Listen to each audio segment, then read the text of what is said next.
When is this coaching football hire going to be made anyway, and who is at the top right now as things stand to get the job? And then, yes, finally, we've been hearing you hockey fans. We are going to talk about your top 10 ice hockey team over there in East Lansing with Jeremy Dewar of Spartans Illustrated. Let's go. You are Locked On Spartans, your daily podcast on the Michigan State Spartans, part of the Locked On Podcast Network, your team every day.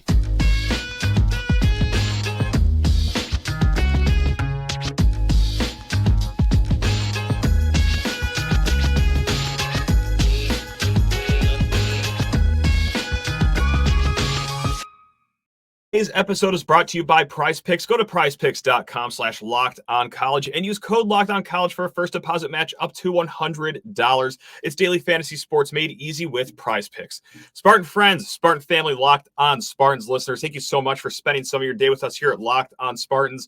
Your team in green and white 5 days a week, even during a busy Thanksgiving week, because, well, when the coaching search is the hot button issue, yeah, we're going to be delivering a lot of Michigan State content your way. Please rate, review, and subscribe to this here podcast or YouTube channel. And hey, again, any way you consume this media, whether it is on YouTube and dealing with looking at my face for a half hour every day, or hey, it's a little easier, just my voice on the ears on the podcast, can't thank you guys enough. So let's get into the mix here. Spartans Illustrated, who has been all over this coaching search so far. Go subscribe to the fine folks over at Spartans Illustrated. They dropped some more news late Monday night. We're going to get into it right now. Who's the top guy or guys going into the rest of the week here in this coaching search? But first, I think an important storyline to talk about is when we should be expecting this hire to be made official, and also when we could start hearing a few things as well, because we all know that sometimes, well, things can leak out and be reported on 2 or 3 days before the university actually makes it official. I came out swinging. I got aggressive. I said, look, this is no inside information. This is just a hunch. I'm going to go Wednesday. The day before Thanksgiving is when we are going to start hearing some serious rumors, some smoke around the fire that, hey, we got our guy. We'll see if that comes to fruition today. It was aggressive. I don't maybe think so anymore, but you never know. Now, why do I think that the timeline is going to be pushed back to this weekend, maybe even early next week? It's a few factors. One, what's in a few days? It's Thanksgiving. Not a lot of university workers working around the clock. Now, it is a small group conducting this coaching search, and, over on Oregon State's side, or maybe even Duke's side, the Elko camp or the Jonathan Smith camp, the Lance Leipold camp, maybe they want to enjoy some turkey as well. So that has to be taken into consideration. But what might be a bigger underlying issue here is that Michigan State is also doing a president search right now as well. It is heavily rumored and also reported on by Spartans Illustrated as well that it's going to be Kevin Guskowitz. That's right. I had to Google that one. Kevin Guskowitz, chancellor at North Carolina right now. They can make this football hire before the president gets on board. But, man, I do wonder if they're going to wait until the president is here. And then one of the first things he's going to do, maybe even do this while he's on the private jet over to East Lansing. That's how quick it's going to be. Make this football coaching hire because, look, I know that it's just football. It's a head coach. Oh, come on. The president can't be too involved in that if he doesn't want to be, right? The head football coach is more than likely going to be the highest paid employee of this university. So, yeah, I can understand why a new president might want to say in that. But, again, we'll see. It could happen before. I think it could happen after. So how long is this going to take? Is it going to drag into next week? Again, very well could. Should we panic if it drags into next week? Like, is that going to open up the doors for, say, let's see, after Saturday, Chip Kelly gets fired from UCLA and there's an opening right there. Is that going to sway Jonathan Smith? Is that going to sway Jedd Fisch, another finalist for this job? Perhaps, maybe. Or let's say Florida opens up after this weekend. Is that going to make Mike Elko pause and say, well, thanks for the nice conversations over there in East Lansing, but I'm going to see what Gainesville has to offer. I'm going to interview there as well. I could see both ways why, hey, I would get a little worried. I do want this wrapped up by the weekend, but also UCLA opens up. Okay, it's going to be heavily speculated that, all right, that's going to be Jedd Fisch's job. Florida, would they even want interest in Mike Elko? Who knows? But hey, there's also reason to believe that this can be wrapped up by the end of this weekend, because one thing that we harped on when we talked about this timeline earlier is that none of these coaches save for like just absolute banana land going on in the Pac-12 this weekend, which I guess is possible, not probable, but possible. No coaches are going to be coaching conference championship games except for Jason Candle. And he's still, all due respect, kind of the fallback plan should the first four candidates turn Michigan State down. Now, Spartans Illustrated, they kind of handicapped this horse race here. This is how they see things with the four finalists. Actually, a little more than four finalists. I shouldn't say that. But the first level of likelihood, they say, is that Mike Elko / Jonathan Smith, it's a 50% chance that one of those two is going to happen. The second level of likelihood, Lance Leipold or Jedd Fisch, a 30% chance of one of those two saying it. The third level of likelihood is the field with a 10% chance. Now, the field could be Dave Clawson, Jake Dickert, someone that interviewed in the first round but just has not been confirmed to be going into the second round of interviews. Again, there could be some guys interviewing for the second time that we just don't know, that Spartans Illustrated just doesn't know, so that's the field. And then the fourth level of likelihood is Jason Candle or Harlan Barnett, a 10% chance. So going back to Mike Elko here, since he is one of the guys that, well, is heavily favored for this job, if we're going to take Spartans Illustrated's word for it, and also some side conversations I had as well, what they have is pretty accurate as well. So not only are they quadruple sourcing their work, but I just did a little homework on the side too, and that seems to be the way things are going right now. Let's talk about Mike Elko here and his relationship with the Texas A&M job that's also open, because Texas A&M was where Mike Elko was a defensive coordinator at for quite some time. Spartans Illustrated pointed this out. Many people think that the Texas A&M job opening would negatively impact the Elko to MSU option, but Spartans Illustrated has it on good authority that Elko didn't enjoy his time at Texas A&M. All this information must be taken with a grain of salt, obviously, as sources can be run and people can change their mind. I've heard similar. And it's not too far-fetched to wonder why not. Texas A&M has about 30-ish donors, I would presume, that donate a ton of money to that university, to that football program specifically.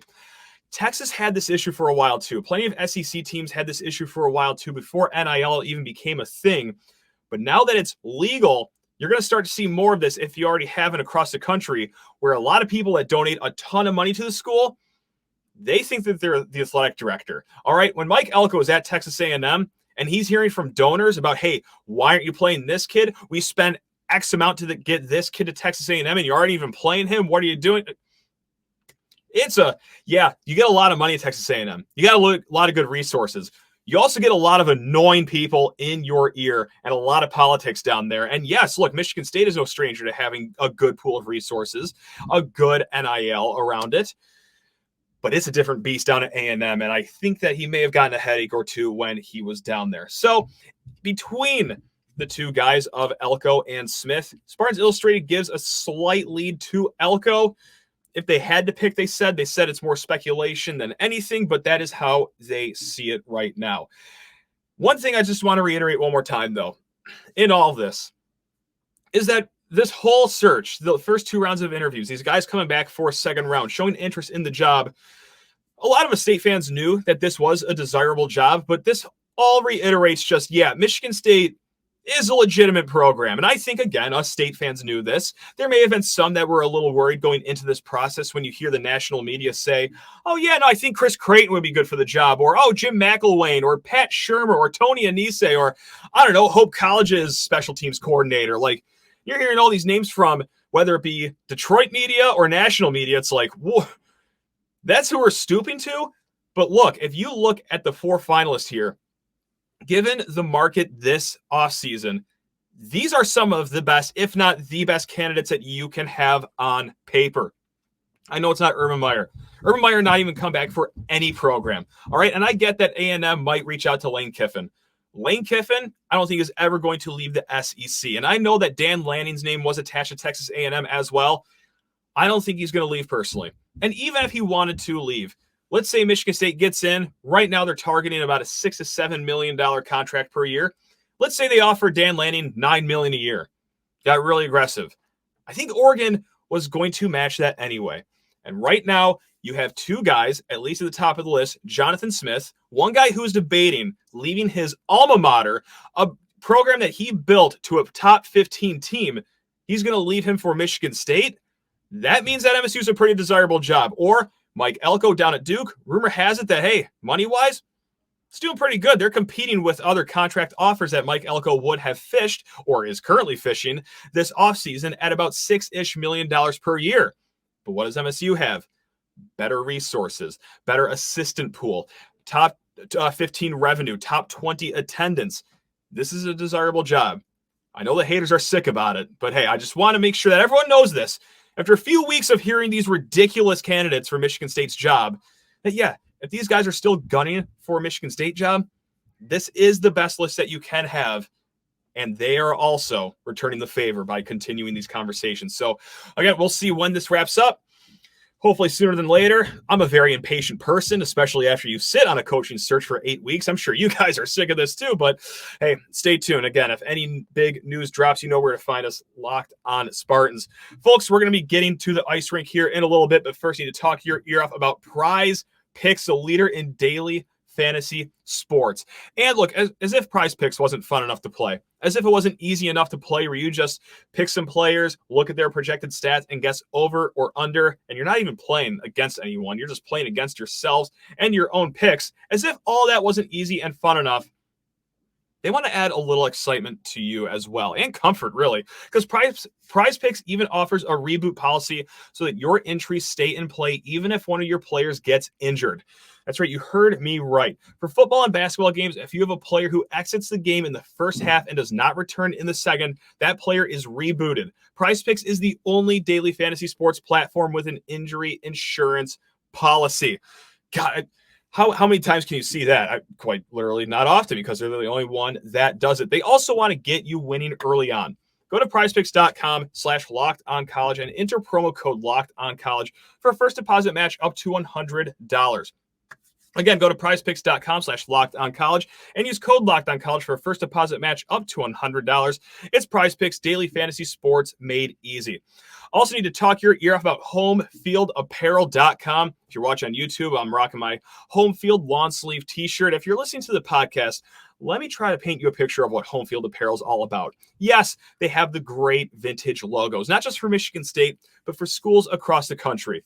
As sweet as these logos feel, as sweet as these logos look, you're going to feel that much better when you slip on this t-shirt, long sleeve t-shirt, sweatshirt, hoodie, even a hat as well. They make it all over at HomeField. They make it stylish. They make it comfortable. And now, with Black Friday going on right now, they're making it a little cheaper as well. If you smash in promo code Black Friday, all one word, Black Friday, that's going to get you 20% off of your order. Stock up for the holidays, stock up for yourself, or maybe even the Spartan in your life. Again, at HomeFieldApparel.com, promo code Black Friday. That's at HomeFieldApparel.com. It is about time, and I have no one to blame other than myself for it being this long before we are joined by Jeremy Dewar, all things hockey over at Spartans Illustrated. Jeremy, how on earth are you doing? What a silly, silly question after Michigan State's start to the season, but I'll ask it anyway. How are you doing? Are you doing okay over there? Doing well. It's good that you finally didn't run away from me in the Spartans Illustrated lunchroom this week. I've been chasing you down now. It's good, man. It's outside of being a Bears fan, it was almost the perfect sports weekend. But all my friends got to have a perfect sports weekend. So, there you go. Yeah, I was smiling at like 4 p.m.-ish on Sunday. I'm like, what better than your friends smiling other than yourself? Yeah, so I appreciate that. Selfless times. Over this weekend, too, your Michigan State Icy Spartans over there had a nice little stretch. They just beat, number 1 Wisconsin, gave the Badgers their second and third loss of the season. That puts Michigan State at 10-3-1 on the season, and now ranked number 7 in the latest poll. Now, for this hockey discussion, we're going to hit it from both ends. People that just only watch it from afar. Jeremy's going to break it down, talk to us like we are school children, making this very easy. But if you're a serious puckhead, we're going to try to get into a little bit of that too. So, Jeremy, here's question number 1. You ready for this? This is going to be a heavy-hitting question. How has Michigan State got off to such a hot start? Like, what is the secret recipe for this 10-3-1 start for MSU? Talent influx. Talent helps a lot, man. It's okay. The floor was raised extremely quickly. Through some talented freshmen coming in, a little bit of improvement of some current players through Adam Nightingale, but he also hit the portal hard, and he hit the portal well. Gotcha. Guys like Ike Howard, who are a first-round NHL pick coming to you as a sophomore, is a nice little get that you can grab out of the portal. And then when you can, in July, get the top 5 NHL defensemen, rising NHL defensemen to come in, that's a good get too. So, Sure. We have geopolitics to thanks for that, but it's, you'll take it any way you can get it. But yeah, it's just a talent influx has been insane to think about where, the guys who were on your first or second line a couple years ago, I appreciate their hard work, but they wouldn't even be in the lineup now. It's insane to think how quickly this has been turned around. And it's fun. It's fun. I don't even know how else to say it besides just all that talent. Because it was such dire straits for MSU hockey for quite some time, a better part of a decade. And now just banging out, top 5 wins almost on the regular over here. So after this hot start, I know we're just 14 games into the season here, but what are the goals here at the end of the year? Has anything changed from the start of the year? After watching them beat Wisconsin twice at home, is it hold on here. Maybe there's a top 5 team we got in our hands. Maybe the Big Ten title's coming home. In your opinion, what is the realistic top goal for this team? So I wouldn't say because of the Wisconsin series, because I'm also going to admit I'm a little bit of a hater on Wisconsin. So I think the sweep was what I honestly would have expected to sweep. Both preseason and even coming into the weekend, they were number 1, but I didn't think that they at Munn would beat us. But I look at a weekend what's coming up here at Minnesota, that could sway me a little bit more. Seeing, coming into the season, I think I said second place in the league, behind either whoever was better between Minnesota and Michigan. And I just figured we'd be sandwiched between them. As we're about, like you said, 14 games in, Michigan has definitely had their struggles. So I don't know if it's going to be them or Minnesota that we'll be battling with. But I think for me now, I think someone asked me yesterday at one of the boards, kind of where it was at. I said, I think the floor is that you're an NCAA bubble team. That's just the bottom comes out a little bit. But the ceiling is you have Trey Augustine in net, and you have a top 5 defenseman. You have frontline talent. All the NCAA tournament takes is 4 wins. So, if you get in, you can get hot behind Trey Augustine like they did on Saturday night against Wisconsin, a game that they probably should have lost. They were pretty bad for about middle 30 minutes of that game. I think the ceiling is an NCAA title. To be honest, it's not saying not calling the shot, but it's. Oh yeah, you are. That's where you could go with it. Yeah.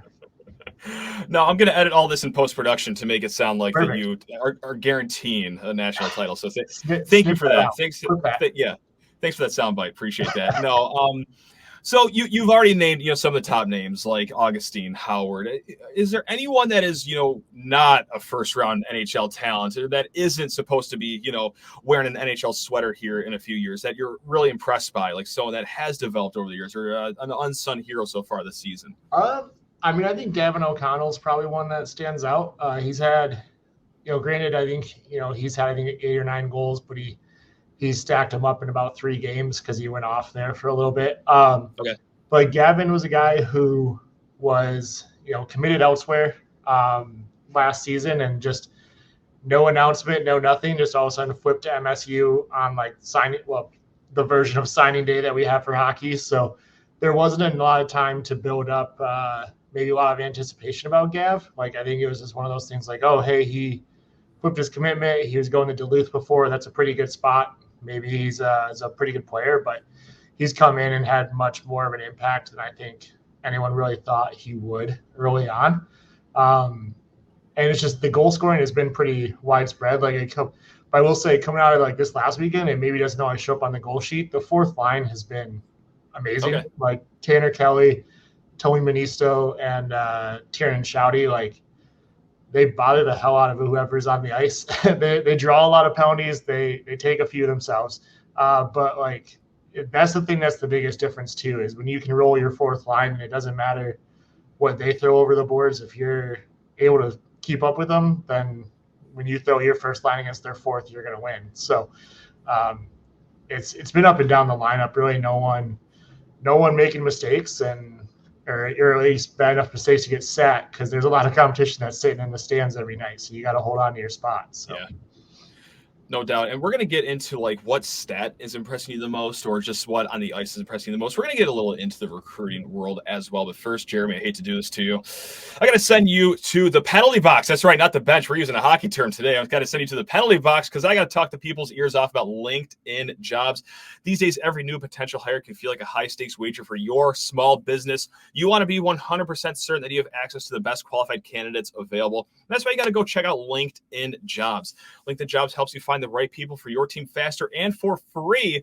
So what are you waiting for, gang? Add your job to LinkedIn Jobs. Add the purple hashtag Harding frame to your LinkedIn profile to spread the word that you are hiring. Simple tools like screening questions make it easy to focus on candidates with just the right skills and experience so that you can quickly prioritize who you like to interview and hire. It's why small businesses rate LinkedIn Jobs #1 in delivering quality hires versus leading competitors. So what are you waiting for, gang? LinkedIn Jobs helps you find the qualified candidates you want to talk to faster. So post your job for free at linkedin.com/lockedoncollege. That's linkedin.com/lockedoncollege to post your job for free. Terms and conditions. You got that right, Buster. They apply.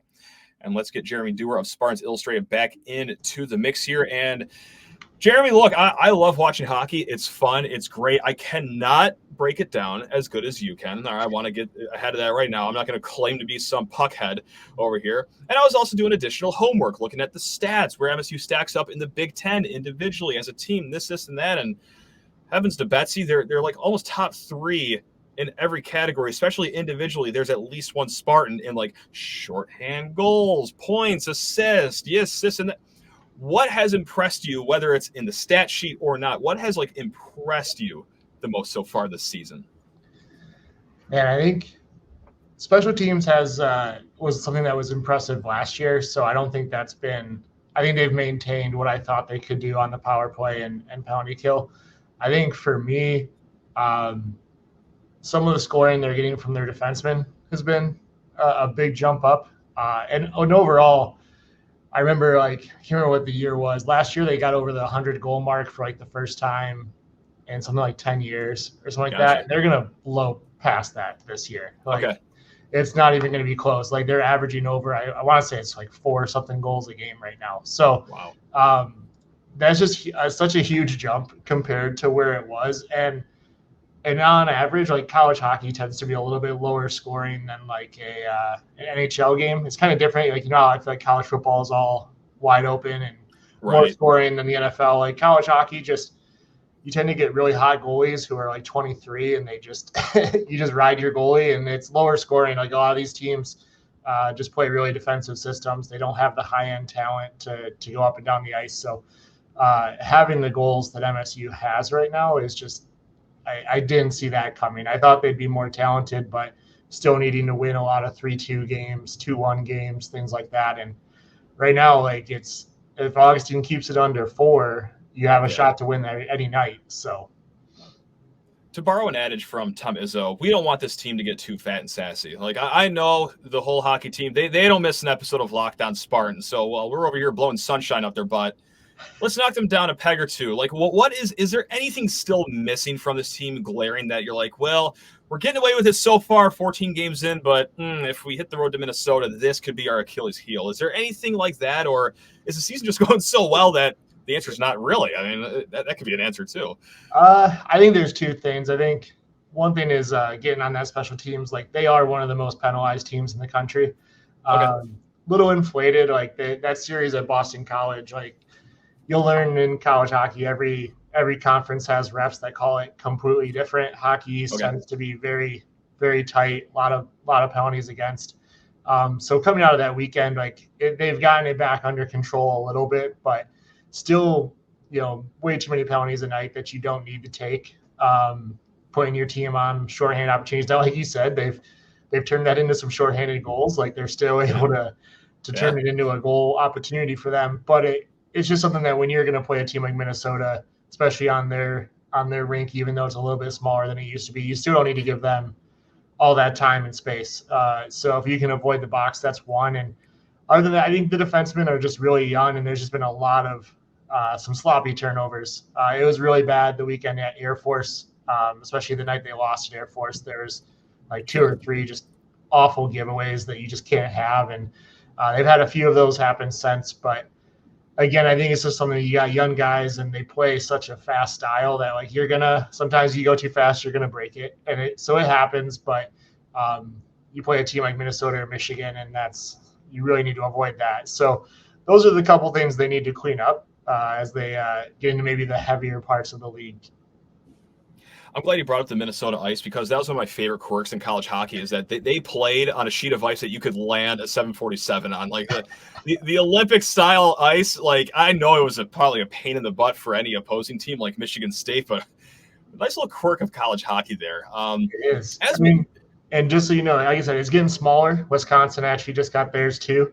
It gets to the most appropriate reason why is that all of their cooling units are needing to be updated, and it's really expensive when they're bigger. So, and all the new products are made for an NHL sheet. So those are kind of going away. It's a little sad. Like, it's kind of like you said, it's a fun quirk of college hockey. I know.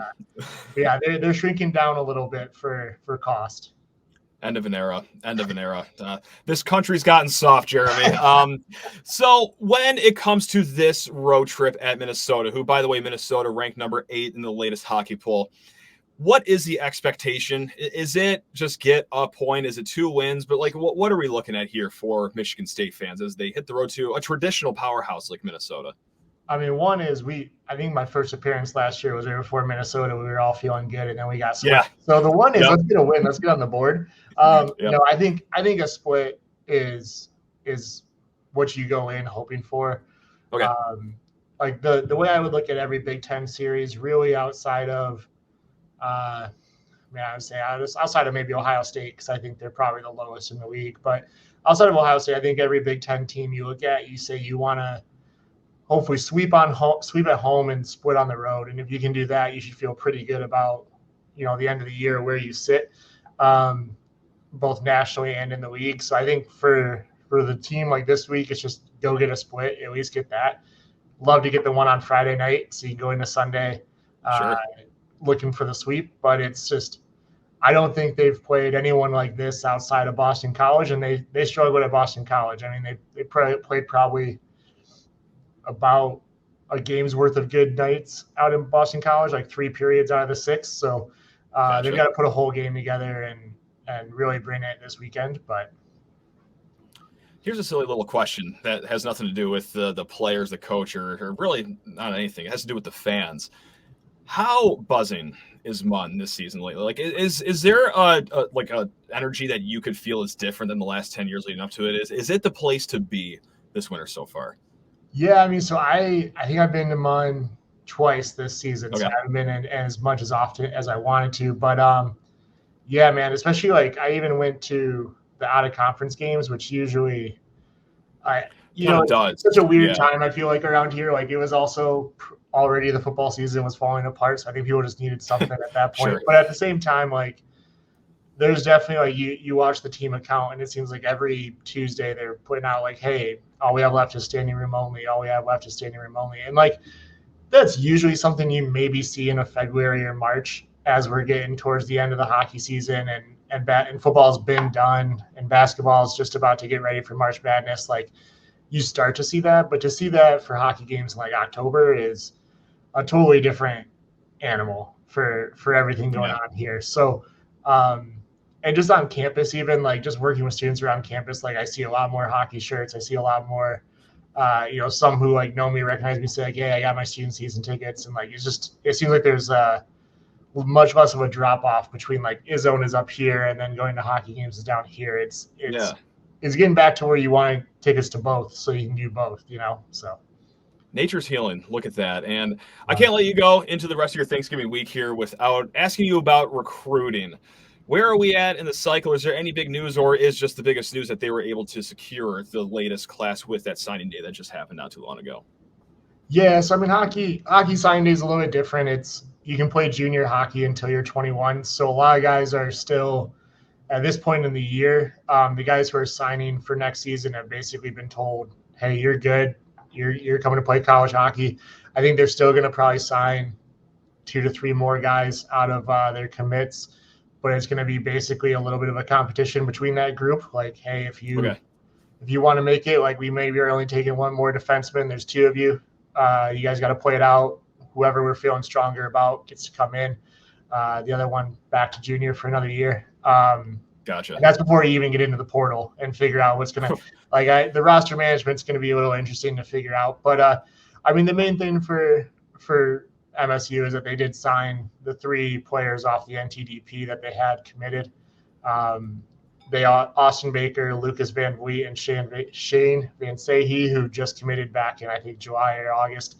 All signed for on signing day, so I'd expect all 3 of them here. I think the biggest news in recruiting in the early part was maybe we did have a flip that went to Michigan, but we'll see. We'll see if he signs and is there next year. Christian Humphreys, definitely, a player that I liked and I was intrigued by, but just from talking to some people around it, I think that, as we just talked about, I don't think he was one that was going to be signed to come in next year. So, gotcha. Coach tells you you're not going to come play college hockey. If you got somewhere else to go that can take you, you get it. But I think that'll make the rivalry a little fun to have some. Yeah, that completes the Trey Augustine trade, and I think we're okay with that. So. Fair enough. Well, Jeremy, this has been great. And again, I'm sorry it took this long, 14 games into the season, to get some hockey talk in. I know that a lot of listeners have been looking forward to this one. So really appreciate your time, your expertise, and just giving the folks a nice, friendly face to look at on YouTube. Look at you, man. This has been a hoot and a half. Anything you want to leave us with before we let you go enjoy the rest of your Thanksgiving week here? No, man, just get, carbo load up. I know you, I felt you so bad with, your last SD4L talking about the tailgates coming up here Friday and how you're not prepped for it. I'm scared. Yeah, man, that was me the Nebraska game. I had a babysitter for the Nebraska game, and it didn't go well. So prep it up. Carbo load on Thursday. Get a good base, and we'll be fine. You'll play through. I don't know if I will, but we're going to try our best. We're going to carbo load. We're going to start hydrating right when I end this call. And we're just going to put it in fate's hands for Friday. We'll see how it goes. But gang, until then, speaking of Friday's game, next episode, we're going to break down Friday's game, get to know Penn State a little bit more with Zach Seiko of Locked on Nittany Lions. And then we'll have a little bit of an MSU versus Arizona basketball preview in that show as well. But hey, until then, you beautiful people, have a great week. Love you all. Go Green.